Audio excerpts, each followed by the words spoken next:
Ce sont des échantillons des fromages que peut trouver dans les supermarchés anglais. On a le Stilton, qui est notre roquefort, en fait, du camembert anglais, du cheddar aux cranberries, le fromage en tube, et on a une espèce de fromage fumé avec des morceaux de jambon. Émilie, grande amatrice de fromage, vit à Londres depuis 2 ans. Mais elle n'a pas encore trouvé son bonheur dans les spécialités locales. On a le cheddar orange. Ça, c'est vraiment le bas de gamme. Ça sent strictement rien. En fait, ça fait un peu plastique. Après, il y a les trucs plus rigolos, en fait, qu'on a envie de tester. On sait très bien que ça va pas être forcément bon, mais on va tester quand même, comme le fromage en tube. Ça ressemble un peu à de la mayo.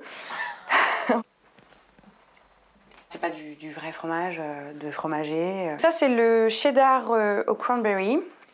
C'est pas mauvais du tout. Fromage en tube et cheddar aux fruits, de quoi faire fuir les Français? Pourtant, le Royaume-Uni regorge de cheese artisanaux qui rivalisent avec nos meilleurs fromages.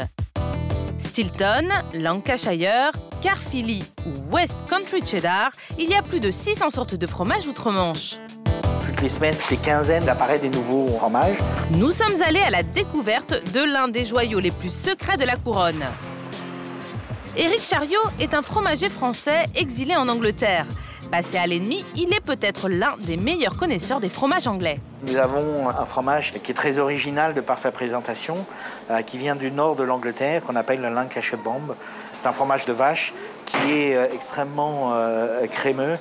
Aujourd'hui, nous avons plus de 200 fromages fermiers britanniques. Toutes les semaines, toutes les quinzaines, il apparaît des nouveaux fromages. Si vous posez la question à un Britannique, il vous dirait même que c'est la France qui est l'autre pays du fromage.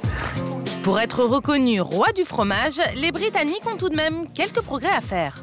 La Grande-Bretagne est plus limitée en diversité. Beaucoup de pâtes dures, moins de fromage de chèvre jeune et des affinages encore, on va dire, qui laissent un peu aller. Ces imperfections peuvent en rebuter certains. Pas Émilie, elle est venue tester de nouveaux fromages.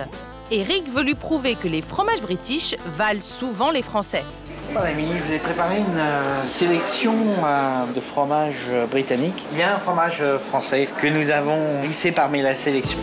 Saura-t-elle faire la différence? C'est délicieux. Et c'est très doux, très bon. Peut-être que je me trompe, mais pour l'instant, ça ressemble beaucoup à un fromage français. C'est un fromage qui, effectivement, rappelle un peu le côté doux et crémeux d'un fromage de chèvre français. Ah, j'avais presque bon, là.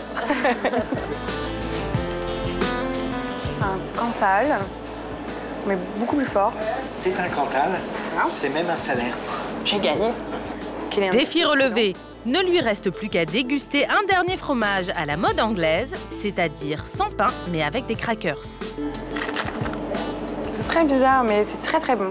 C'est une pâte molle que nous affinons avec du cidre. Mais c'est original, en fait. Je pense pas que j'ai déjà goûté un fromage comme ça. Et je réussis à vous convaincre. Ah oui, totalement. En route pour la campagne anglaise, où se cachent ces fromages tombés dans l'oubli après la Seconde Guerre mondiale. À cette époque, la production de fromage a quasiment cessé. Le lait rationné allait en priorité aux enfants dans les écoles. Depuis les années 80, la Grande-Bretagne produit à nouveau des fromages de qualité. C'est dans le Somerset qu'Éric Chariot a proposé à Émilie de poursuivre sa découverte des fromages made in England. Good morning, Jamie. Ah, bonjour. Hi, good to see you. Yeah, you too. Yes. May I introduce you to Emily? Emily, je vous présente Jamie Montgomery. Hi, nice to meet you. Jamie a été élu meilleur producteur de cheddar au monde l'année dernière. Il en fabrique 6000 chaque année grâce à ses 140 vaches. Les élever sur la paille leur offre un environnement plus paisible. Elles sont tellement contentes, allongées, qu'elles ne veulent plus se lever. Le flegme des vaches britanniques serait un gage de qualité. On a un a priori sur le cheddar, ça fait un peu plastique. Et donc je suis très très excitée de voir comment ça se fabrique et de pouvoir goûter aussi. Le cheddar est tellement connu dans les hamburgers que faire comprendre aux gens qu'il existe quelque chose de différent, c'est un vrai challenge. Beaucoup de gens me demandent pourquoi je continue à appeler mon fromage cheddar. Ils disent que je ferais mieux de l'appeler différemment. Parce que les gens pensent au cheddar comme à des tranches molles, plastiques et sans goût. Slobby, plastic, tasteless, blah. Ça sent strictement rien. Mais je ne peux pas faire ça. Nous faisons le vrai cheddar comme il était à l'origine. Pour réaliser le cheddar des origines, il faut réussir une étape cruciale. C'est l'étape de la fabrication que nous appelons, c'est un verbe, cheddariser. Le fromage caillé est compressé et retourné pendant des heures jusqu'à ce que l'humidité s'évacue et que le niveau d'acidité voulu soit atteint. Regardez, c'est comme un filet de poulet quand vous l'ouvrez. Ça donne la texture moelleuse que nous recherchons dans le produit fini. Le fromage est ensuite mixé et salé. Dernière étape, l'affinage. Suivez l'odeur. Là, on arrive vraiment dans l'odeur du cheddar typique, classique. Bienvenue dans la cathédrale de Montgomery Cheddar.